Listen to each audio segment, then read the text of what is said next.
رخ کرتے ہیں بکر کا، جہاں وزیر اعلیٰ پنجاب مریم نواز شریف کے وین کے مطابق محرم الحرام میں امن و امان کی صورتحال کو برقرار رکھنے کے لیے ہر ممکن اقدامات کی جا رہی ہے۔ اس حوالے سے مزید جانتے ہیں بگ نیوز کے نمائندے مشرف شاہ کی اس رپورٹ میں۔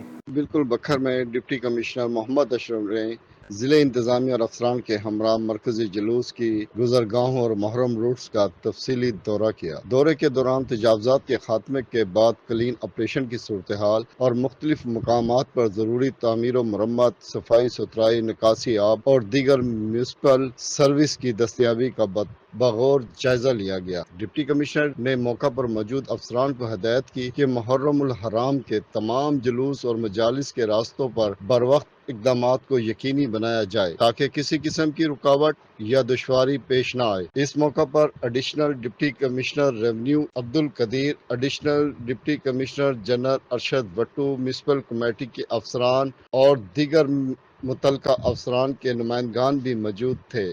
ڈپٹی کمشنر محمد اشرف نے کہا، ضلع انتظامیہ سہولیات کی فراہمی اور امن و امان کے قیام کے لیے ہمہ وقت کوشاں ہے اور محرم الحرام کے دوران فل پروف انتظامات یقینی بنائے جائیں۔